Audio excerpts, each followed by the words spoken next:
네, 오늘 말씀을 통해서 염려에게 이별을 고하다라는 제목으로 말씀을 함께 나누도록 하겠습니다. 우리 먼저 옆에 계신 분들에게 인사하겠습니다. 사랑합니다. 축복합니다. 네, 목소리를 들어보니까 축복하고 싶은 마음이 단 1도 없는 것 같습니다. 네, 진심을 담아서 우리 한 번 더 옆에 분들에게 인사하도록 하겠습니다. 진심으로 사랑합니다. 진심으로 축복합니다. 네, 감사합니다. 네, 진심으로 사랑하고 축복을 나눌 수 있는 그런 아름다운 영신의 공동체가 되었으면 좋겠습니다. 이번 주는요, 쉬는 날이 2번이 있습니다. 자, 수요일 날 선거일이었습니다. 그래서 수요일 날 쉬었고요. 또 언제 쉬죠? 내일. 네, 내일은 원래 쉬는 날인데 또 쉰다고 하니까 직장인들은요, 야, 이거 너무한다. 왜 하필 평일이 아니라 주말에 쉬게 하냐, 이런 마음이 있을 것 같은데요. 네, 그런 아쉬움이 있지만 이렇게 앞날과 뒷날에 휴일이 껴있지만 그럼에도 불구하고 하나님을 예배하기 위해 이 자리에 모이신 모든 성도님들을 진심으로 축복합니다. 우리 한 번만 더 인사할까요? 진심으로 축복합니다.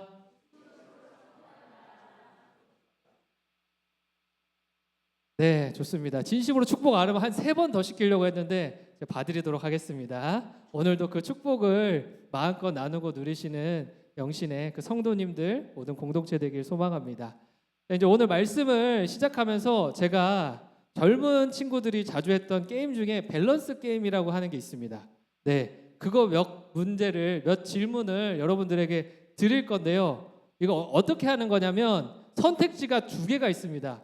자, 1번과 2번이 있는데 그 중에서 마음에 드는 것을 선택하시고요. 제가 하나, 둘, 셋 하면 마음에 드는 걸 외쳐주시면 됩니다. 아시겠죠? 다 이해하시겠죠? 목소리가 이해를 못한 것 같아서 그래요. 이해하셨죠?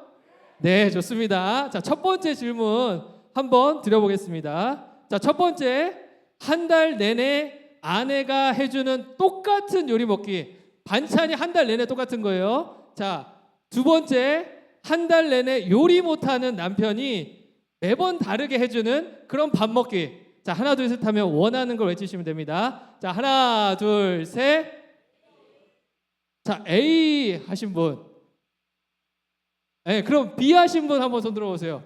생각보다 B가 많아요. 자, 맨날 똑같은 거 먹느니 다른 거 맛이 없어도 다른 거 먹겠다 하시는 분들이 계시고요. 남편이 해주는 그 맛없는 걸 먹느니, 먹는 것만 못한 그런 걸 먹느니 그냥 똑같은 거 먹겠다. 자, 이런 분들로 나뉘시는 것 같아요. 지금 보니까 부부가 오신 분들이 계신데 서로 의견이 분분합니다. 나는 너 거 못 먹는다.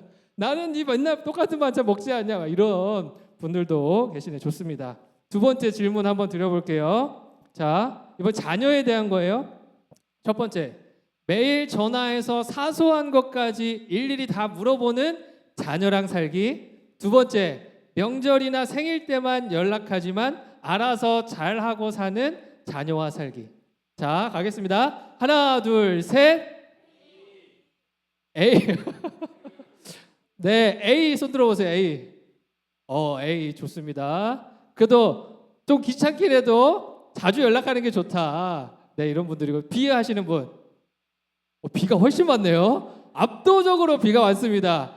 여러분 부모님에게 잘해봐요. 이렇게 연락을 잘해봐요. 소용이 없다는 거예요. 예. 명절 때 생일 때 용돈 잘 챙겨드리고 그러면 최고다. 네, 이런 부모님들 은근히 많네요. 네, 좋습니다. 자, 세 번째 질문 가겠습니다. 세 번째. 자, 첫 번째, 몸은 조금 쑤시고 몸은 아프지만 머리는 맑고 또렷하게 살기. 자, 반대로 B는요, 머리는 항상 깜빡깜빡해요. 리모컨 어디다 놨지? 내 밥 숟가락 어디다 놨지? 막 이렇게 하지만 몸은 건강해요. 자, 여러분 어떻게 사시겠습니까?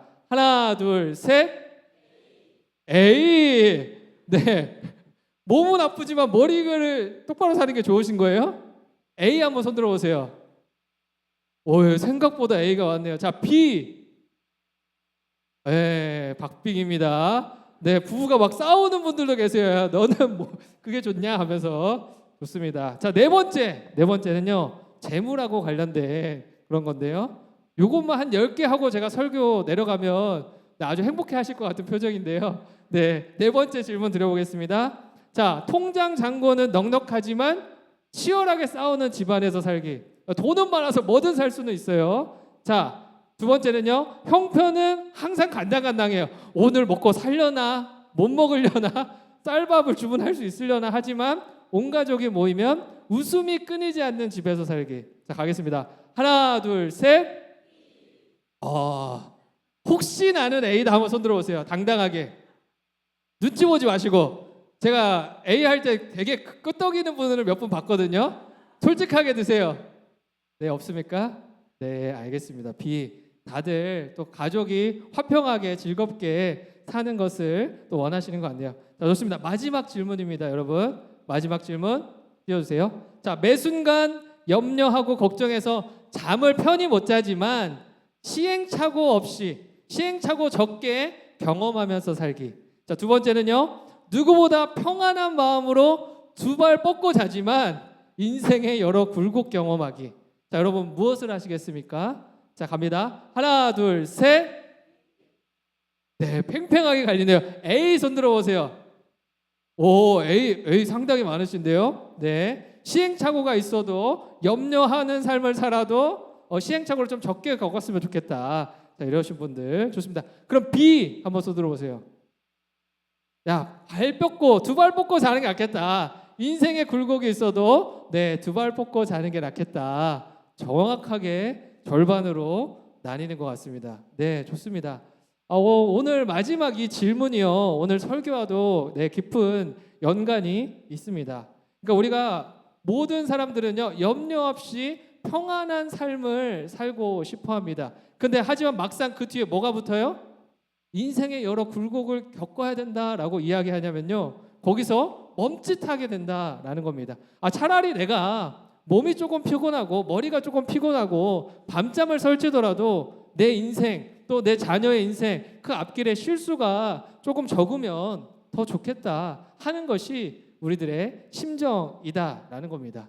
그래서 그런지 많은 사람들이요, 이 염려라고 하는 것을 손에서 잘, 마음에서 잘 놓지 못한다라는 겁니다. 왜냐? 내가 염려를 해야만 실수를 안 하고 내가 걱정을 해야만 우리 가정에 들어오는 그 리스크들을, 위험들을, 요소들을 막을 수 있다라고 생각하는 겁니다. 그러니까 염려하는 것을요, 내 인생의 어려움을 막아주는 방패막 정도로 우리가 그렇게 여기고 있다라는 겁니다. 실제로 염려는요, 우리의 삶에서요 굉장히 밀접하게 연결되어 있는 것을 보게 됩니다. 밤에 배가 고프면 뭘 먹을까 우리가 뭐 합니까? 걱정을 하는 거죠. 근데 먹는다고 하면 또 무엇을 먹을까를 고민합니다. 또 그러다가요, 먹으면 어떻게 될까? 내가 먹으면 살이 찔까 안 찔까? 이런 걱정, 염려를 한다라는 겁니다. 또 먹고 나서 내일 아침에 내 얼굴이 볼만할까 안 볼만할까? 이런 걱정을 하더라라는 겁니다. 별거 아닌 것 같은데요, 염려는요, 걱정은요, 꼬리에 꼬리를 물고 계속해서 우리를 찾아오고 우리를 놓지 않더라라는 겁니다. 그래서 흔히 우리가 어떤 이야기를 하냐면 5만 가지 생각을 다 한다라고 이렇게 이야기를 하는 겁니다. 근데 과학자들이 조사해 보니까요, 실제로 사람은요 하루에 5만 번에서 7만 번의 이러한 생각을 다 스쳐 지나가면서 하더라라는 겁니다. 그 중에 더 놀라운 건 무엇이냐면요, 수만 가지 생각 중에 80%가 무엇이다? 걱정과 염려, 불안과 관련된 것이다 라는 것을 이야기하더라라는 겁니다. 우리는요 하루에 무려 4만 번에 가까운 그러한 것들을 머릿속으로 염려를 생산하면서 살아간다라는 겁니다. 가만히 있으면요 계속해서 염려가 스쳐 지나간다라는 겁니다.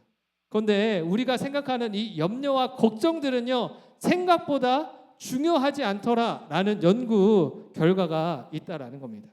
우리가 하는 걱정에 대해서, 이 염려에 대해서 퍼센테이지를 나눠봤는데 어떻게 되냐면 40%는요 절대 일어나지 않을 것들에 대한 염려이고, 30%는 이미 일어난 사건, 과거의 일들이고, 22%는요 사소한 사건들에 대한 것이고요, 마지막 4%만이 우리가 바꿀 수 있는 염려더라, 그 염려에 대한 것들이더라 라고 이야기하는 겁니다. 그러니까 이 말이 사실이라면, 이 결과가 사실이라면 우리가 하고 있는 96%의 염려와 고민과 걱정들은요, 실제로 일어날 일들입니까? 그렇지 않더라라는 겁니다. 4%만이 실제로 우리가 겪는, 우리가 바꿀 수 있는, 우리가 어떻게 해볼 수 있는 여지가 있는 그러한 문제더라라는 겁니다.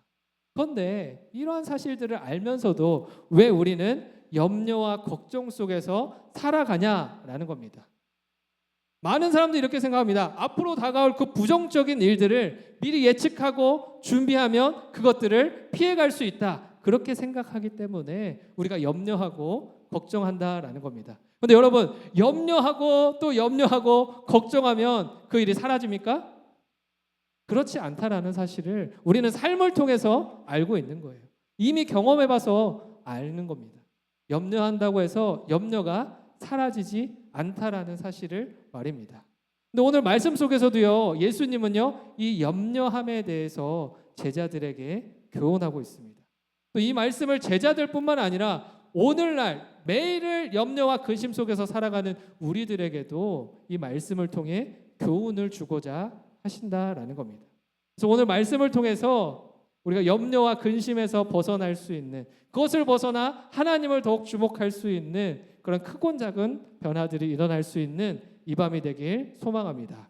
오늘 말씀 함께 보겠습니다. 22절은요, 예수님은 제자들에게 가장 먼저 이렇게 말씀하십니다. 함께 읽겠습니다. 시작. 또 제자들에게 이르시되 그러므로 내가 너희에게 이르노니 너희 목숨을 위하여 무엇을 먹을까, 몸을 위하여 무엇을 입을까 염려하지 말라. 가장 먼저 뭐라고 하십니까? 제자들에게요, 염려하지 말아라. 무엇에 대한 염려입니까? 무엇을 입을까, 무엇을 먹을까, 그것에 대한 염려를 하지 말아라, 이렇게 이야기하는 겁니다. 그러나 더 정확히 보면 무엇을 염려하지 말아라 이야기하시냐면 너희 목숨, 너희 몸을 위한 염려를 하지 말아라, 이렇게 이야기하고 있는 것입니다. 22절은요, 제자들에게 말하면서 뭐라고 시작하냐면 접속사 그러므로라는 단어로 시작하고 있습니다. 그러니까 이 단어는요, 지금 22절의 말씀은 앞의 내용과 연결이 되는 것들이다라는 겁니다. 앞의 내용이 뭡니까? 15절에서 21절은요, 어리석은 한 부자의 비유입니다. 그러니까 21절과 22절은요, 다음과 같은 연관성을 가지고 있다라는 겁니다. 어리석은 부자나 염려하는 자나 두 사람이 가진 공통점이 있는데 그것이 무엇이냐? 통제 장치를 상실했다라는 것입니다. 21절에 등장하는 부자는요, 어떻게 생각합니까? 곳간에 많은 양식을 쌓고 많은 재물을 쌓으면요, 내 인생 내가 통제할 수 있다, 그렇게 생각하는 거예요. 그렇게 믿고 자신의 곳간에 많은 것을 차곡차곡 쌓으려고 날마다 노력하는 모습을 보게 됩니다. 그러나 염려하는, 오늘 말씀에서 염려하는 자는 어떤 사람입니까? 염려함을 통해서 내게 일어날 어려움과 그 부정적인 상황들을 미리 방지하려고 애쓰는 그런 인생이다라는 겁니다.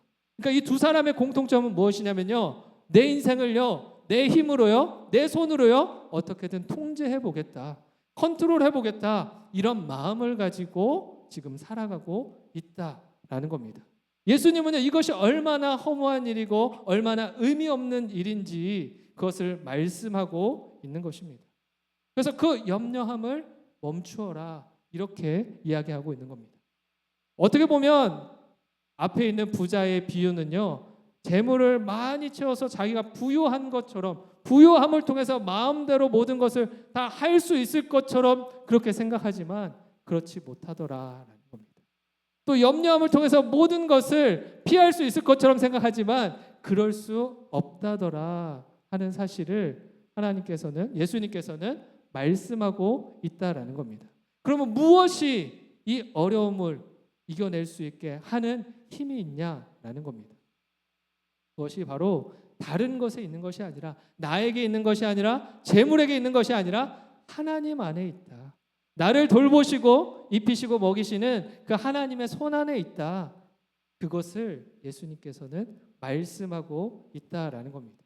아무리 이렇게 이야기해도요, 아무리 이 얘기를 들어도요, 우리들은 어떻습니까?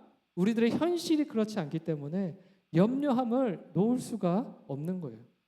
이 말씀을 듣고 있는 예수님이 전하시는 이 염려하지 말아라 이 말을 듣고 있는 제자들이나 무리들의 상황도 마찬가지였습니다.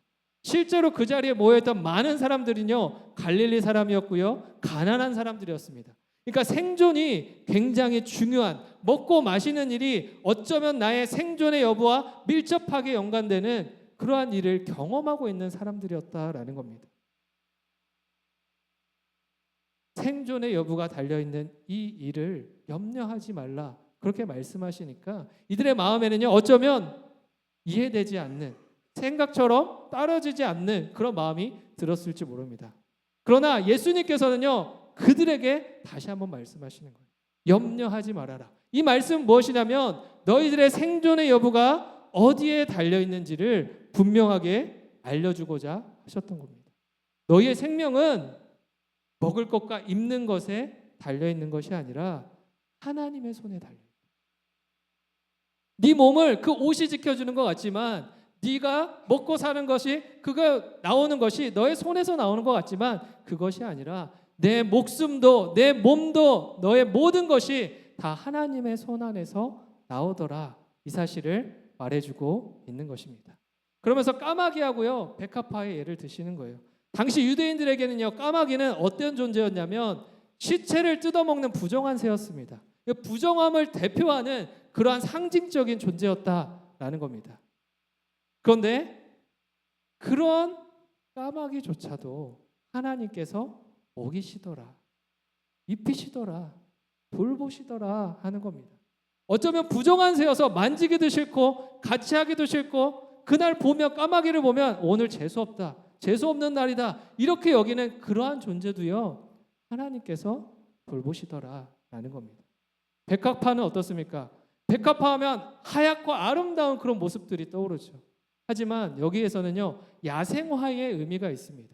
그러니까 들의 꽃이라는 겁니다. 발에 밟히기도 하고요 사람들에게 차이기도 하고요 그만큼 보잘것없는 있어도 그만 없어도 그만인 그런 들의 꽃, 그런 야생화조차도요 하나님이 입히신다, 돌보신다, 함께 하신다, 그 생명을 붙드신다 이렇게 말씀하고 있는 것입니다. 그런데 하물며 까마귀도 백합화도 돌보시는 그분이신데 너희는 어떻겠느냐? 하나님의 백성이고 하나님의 자녀이고 제자들인 너희들은 어떻겠느냐 이렇게 말씀하시는 겁니다. 25절에서도요 이렇게 이야기합니다. 염려함으로 누가 그 키를 한 자라도 더할 수 있겠느냐. 한 자는요 45cm 정도 되는 겁니다. 그러니까 염려함을 통해서 그 키를 45cm 정도 키울 수 있겠냐? 이러한 것을 질문하는 겁니다. 또 이 키라고 하는 단어를 원어로 보니까 생명이라고 하는 단어를 썼습니다. 그러니까 염려함을 통해서 누가 그 생명을 한순간이라도 연장할 수 있겠냐? 이것을 질문하시는 것입니다. 염려는요 생명을 연장할 수 없고요 무엇을 더 키울 수도 없다라는 겁니다. 염려는요 우리에게 무엇을 갉아먹는 일을 하는지에 대해서 잠언 말씀에서는 이렇게 이야기합니다. 잠언은 17장 22절에 이렇게 이야기합니다. 즐거운 마음은 병을 낫게 하지만 근심하는 마음은 뼈를 마르게 한다. 또 15장 13절은 이렇게 이야기합니다. 마음에 근심이 있으면 심령이 상한다. 우리의 육체와요 우리의 영혼과요 이 모든 것을 상하게 만드는 것이 염려와 근심이더라 하는 겁니다. 염려는요 이처럼 윤리적인 죄는 아니에요. 하지만 하나님과 우리의 사이에 그 관계를 더 가까워지지 못하게 만드는 그러한 일들을 하는 영적인 병이다라고 이야기할 수 있습니다. 왜냐하면 예수님은요 우리에게 말씀하시는 거예요. 너를 결코 고아로 내버려 두지 않을 것이다. 내가 너희와 항상 함께 할 것이다. 모든 순간에 너희와 함께하며 너희를 돌볼 것이다. 그렇게 약속의 말씀을 주셨습니다. 또 성경은 어떻습니까? 우리를 향한 하나님의 약속의 말씀이 가득 담겨져 있는 겁니다. 내가 언제나 너와 함께하리라. 내가 너를 쉬지도 주무시지도 아니하시며 항상 우리를 지켜보시고 우리의 필요를 채울 것이다. 그 약속의 말씀이 가득 담겨 있는 게 성경책입니다. 그렇게 우리의 삶을 전적으로 책임져 주시리라 약속한 것이 약속의 책이 성경이라는 겁니다. 근데 그 사실을 믿지 못하게 하는 것이 있는데 그것이 바로 염려요 근심이다라는 겁니다. 염려 근심은요 우리가 하나님을 붙잡고 사는 것이 아니라 날마다 불안을 붙잡고 살아가게 한다라는 겁니다. 하나님과 우리의 관계를요 아들과 또 부모의 그 관계라고 생각해 보세요. 아버지를 전적으로 신뢰하지 못하는 자녀, 그 고백을 듣는 그 아버지의 심정이 어떠하겠냐라는 겁니다. 무너지겠죠. 쓰러지겠죠. 신뢰하지 못하는 자녀, 신뢰받지 못하는 아비, 정말 슬픈 마음일 겁니다. 그래서 하나님께서는요 이러한 이유들 때문에 성도들이 또 자녀들이 염려하고 근심하는 것을 싫어하더라라는 겁니다.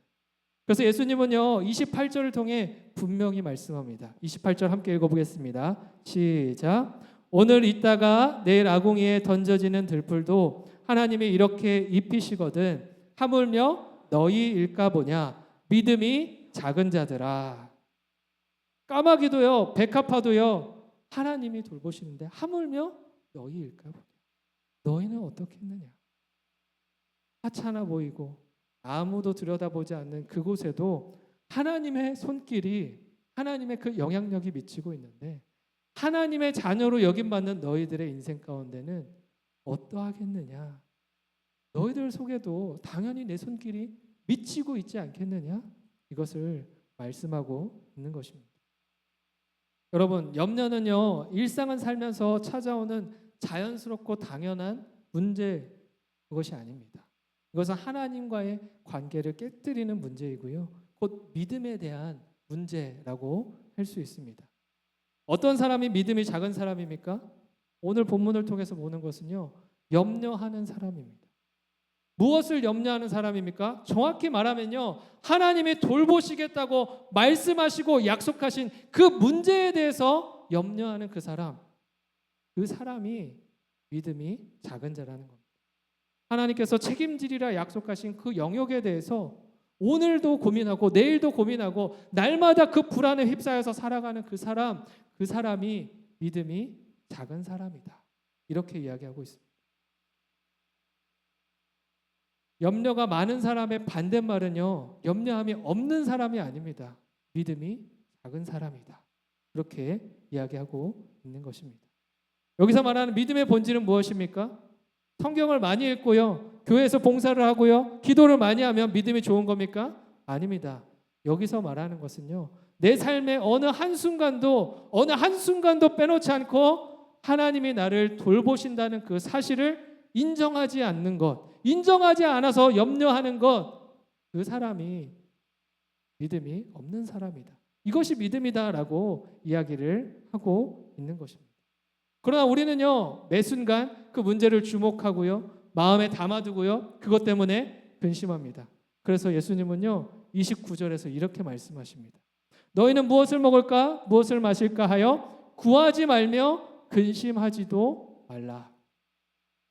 구하지 말라는 그 내용을 영어로 보니까요, Don't set your heart on 이렇게 되어 있습니다. 마음에 계속 담아두지 말라는 겁니다. 그것을 쏟아버려야 되는데 계속 그것을 마음에 담아주고 마음에 붙잡고 그것만 바라보고 있는 그러한 일들 하지 말라는 겁니다. 또 근심하지 말라는 무엇인 뜻이냐면 마음이 붕 떠 있는 상태를 의미합니다. 먹고 사는 문제 때문에 내 마음이 자꾸 붕 뜨는 거예요. 무엇입니까? 마음이 붕 떠 있는 것은요, 마음을 다 빼앗겨 버렸다. 그런 의미입니다. 이처럼 살지 말아라. 예수님은 이야기하는 겁니다. 왜 그렇습니까? 이것들을 마음에 담아두며 염려하는 삶이 우리에게 불필요하기 때문입니다. 결정적인 그 이유에 대해서 30절은 또 이렇게 이야기합니다. 함께 읽어보겠습니다. 시작. 이 모든 것은 세상 백성들이 구하는 것이라 너희 아버지께서는 이런 것이 너희에게 있어야 할 것을 아시느니라. 아멘. 뭐라고 이야기합니까? 염려하면서 사는 것, 근심에 빠져서 그렇게 허덕이는 삶, 그것이 무슨 방법입니까? 하나님이 우리에게 주신 방법이 아니라 세상이 살아가는 삶의 방식이라는 겁니다. 이것을 따르는 것은요, 세상에 속한 방식대로 살아가는 것이기에 우리가 따를 방법이 아니라는 겁니다. 왜 그렇습니까? 우리는요, 이 땅에 살지만 이 땅에서 속해서 살아가는 존재가 아니라 하늘 아버지에게 속한 자들로 살아가는 존재들이기 때문에 그렇습니다. 우리는 이 세상에 살지만 이 세상을 걷고 있지만 이 세상을 걷는 자들이 아니라 하늘 아버지의 함께하는 그 발걸음을 걷는 자들이기 때문에 그렇다라는 겁니다. 저 하늘을 바라보며 걷는 믿음의 백성들인 겁니다. 믿음의 자녀들인 겁니다. 그렇기 때문에 우리는 세상에 속해 있지 않다라는 겁니다. 예수님께서는 요한복음 17장 16절에서 이렇게 이야기합니다. 내가 세상에 속하지 아니함 같이 그들도 세상에 속하지 아니하였다. 내가 세상에 속하지 않았던 것처럼 너희도 세상에 속하지 아니하였다. 예수님이 이 땅에 오셨습니다. 이 땅을 밟고 이 세상에서 살아가셨지만 예수님이 선포하시는 것은 무엇입니까? 이 세상에 속하지는 않았다라는 겁니다. 그리고 너희들 역시 그러하다. 모든 믿는 자들 역시 동일하다. 그 말씀을 하시는 겁니다. 우리는 세상에 속한 자가 아니라 하늘의 하나님에게 속한 하나님의 자녀들입니다. 그렇기 때문에 우리가 세상을 따라 염려를 붙잡는 것이 아니라 하나님 아버지의 말씀을 따라 하나님을 붙잡아야 하는 것입니다. 또 우리가 하나님을 붙잡아야 하는 이유가 무엇입니까? 하나님께서는요, 우리의 모든 필요를 다 알고 계시기 때문입니다. 여기서 아신다라는 표현이 어떤 시제로 쓰였냐면 완료형으로 쓰여졌습니다. 그러니까 무슨 말이냐면 그냥 하나님께서는 우리의 필요를 다 인지하고 있는 정도, 기억하고 있는 그런 정도가 아니라 이미 알 뿐만 아니라 그것을 우리의 삶 가운데 이미 채우신 그러한 상태다라는 겁니다. 이미 필요한 것들을 다 아시고요. 이미 모든 것들을 우리에게 내어주신 상태, 그런 말로 쓰였다라는 겁니다. 그러니까 한 번, 두 번 도와주고 끝나는 것이 아니라 잠깐 필요한 것들 한 번 내어주고 마는 것이 아니라 그 순간마다 계속해서 우리를 찾아오시고 우리에게 내어주시고 우리에게 손에 그것을 쥐어주시더라라는 겁니다. 그것이 하나님이 우리를 아신다라고 하는 그 말씀이다라는 겁니다.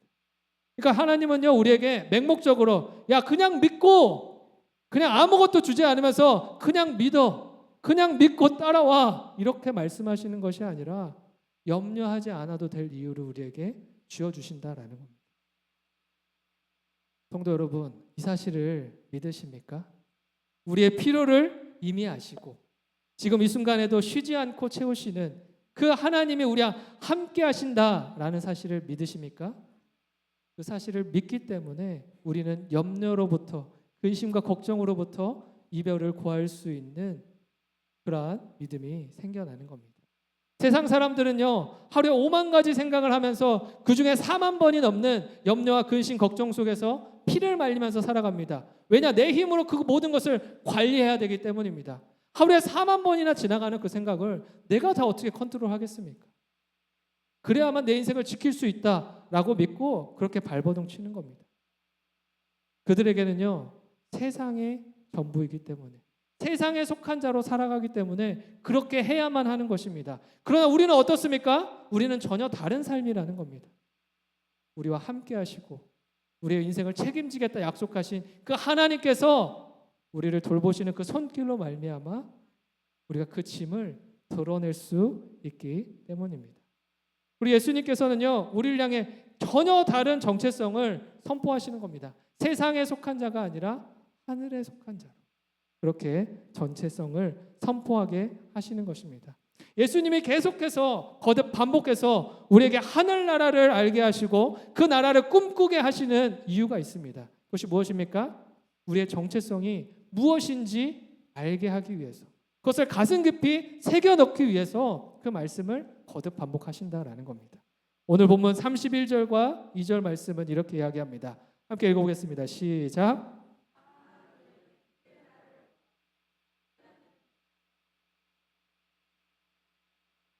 32절 읽겠습니다. 적은 무리여 무서워 말라. 너희 아버지께서 나라를 너희에게 주시기를 기뻐하시느니라. 아멘. 자꾸만 계속해서 그의 나라를 선포하시고요, 그의 나라가 무엇인지 우리에게 알게 하시고요, 그의 나라를 꿈꾸게 하십니다. 그 이유가 무엇입니까? 우리의 정체성이 그곳에 속해 있기 때문입니다. 예수님께서 스스로 영광받기 위한 것이 아니라 바로 여기에 모인 우리들 때문이다 라고 말씀하시는 겁니다. 하나님이 그의 나라를 구하는 자들을 기뻐하시기 때문에 하나님의 기쁨이 되는 그 일에 우리를 날마다 참여하는 자로 만들어서 하나님과 우리가 매일같이 이 기쁨을 누리며 사는 존재로 만들기 위해서 우리를 그 자리로 초청하시고요, 인도하시는 것이다 라는 겁니다. 세상이 줄 수 없는 이 기쁨을 통해서 염려가 틈타지 않도록 하기 위해서, 우리의 마음이 염려 가운데 빼앗기지 않도록 하기 위해서 우리를 지키시기 위해 이 일을 행하신다라는 겁니다. 여러분, 우리가 염려로부터 자유할 수 있고 염려를 이겨낼 수 있는 비결이요, 바로 여기에 있습니다.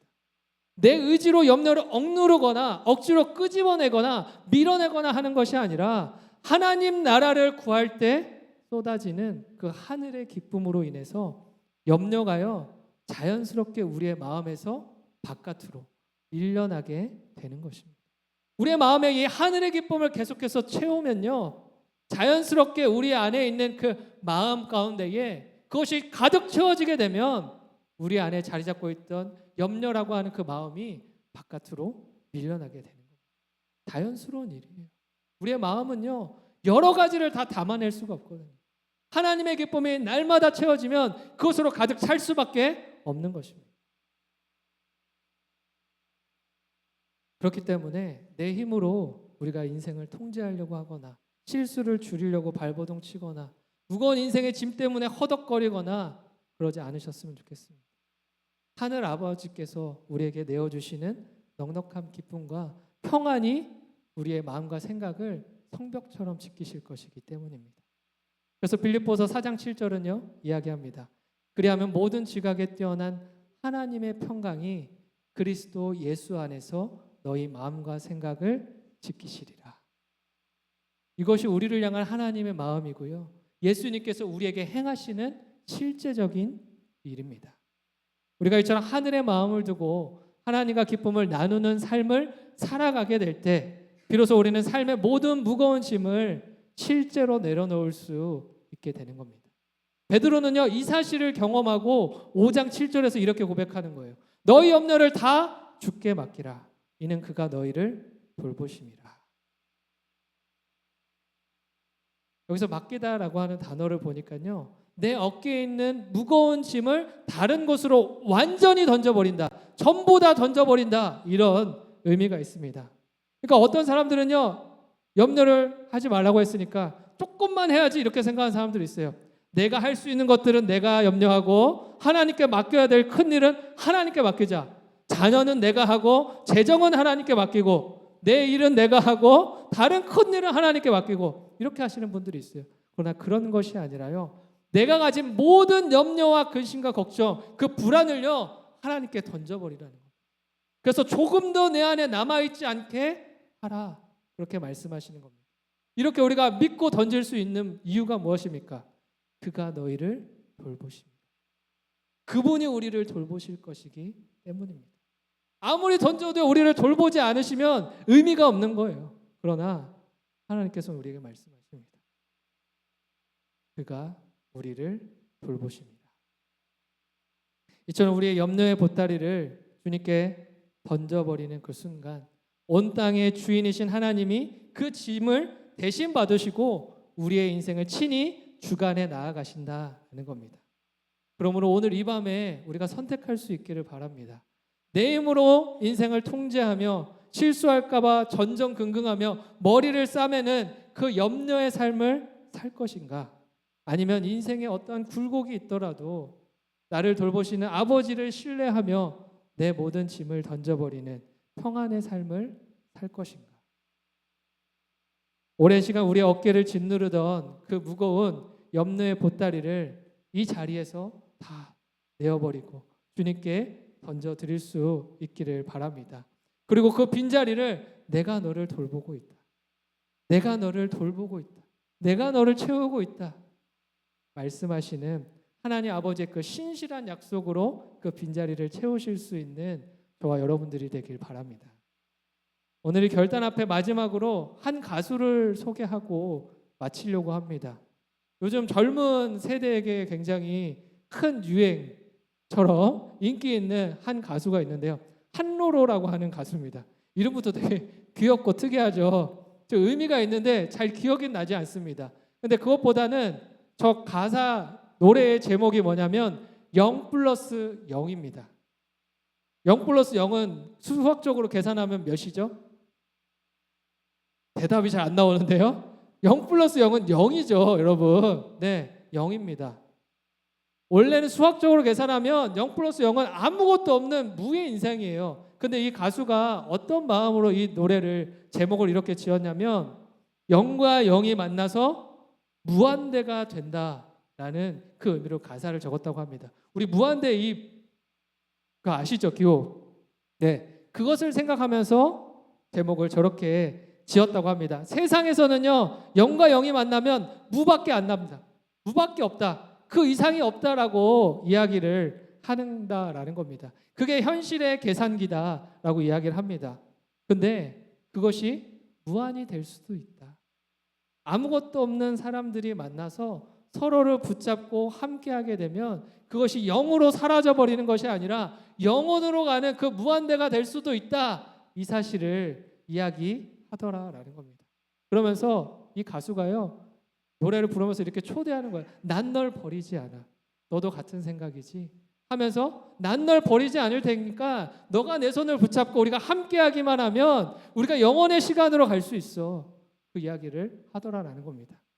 이 노래로 인해서 많은 젊은 세대들이 공감받고 위로를 받았습니다. 우리의 이야기 같고 또 내 이야기 같고 우리를 위로하는 이야기 같았기 때문입니다. 근데 성도 여러분, 복음 안에서 이 공식은요 완전히 새로워질 수 있습니다. 아무것도 없는 영과 같은 존재인 우리를 무한대로 인도하시는 하나님이, 전지전능하신 하나님이 그 하나님의 세계로, 하나님의 나라로 인도하시기 때문입니다. 우리는 유한의 결핍을 가지고 매일을 살아가지만 하나님께서는 그 유한의 결핍이 없는 무한의 세계로, 영원한 세계로, 하나님이 기다리고 계신 그 영생의 세계로 우리를 초대하신다라는 겁니다. 그렇기 때문에 우리가 더 염려할 것이 없는 것입니다. 아무것도 아닌 우리 존재를 정말 특별한 존재로 만드실 하나님의 손길과 계획이 있기 때문에, 그것을 믿기 때문에, 그 믿음을 가지고 오늘을 살아가는 하나님의 자녀들이기 때문에 우리에게 염려가 있을 수 없다라는 겁니다. 그러므로 이제 우리를 옥죄고 있는 모든 유한한 염려에게 당당하게 이별을 고하실 수 있기를 바랍니다. 그리고 이제는 염려가 아니라 하나님만 붙잡고 그렇게 매일을 살아가기를 결단할 수 있는 저와 여러분들이 되기를 간절히 소망합니다. 기도하겠습니다.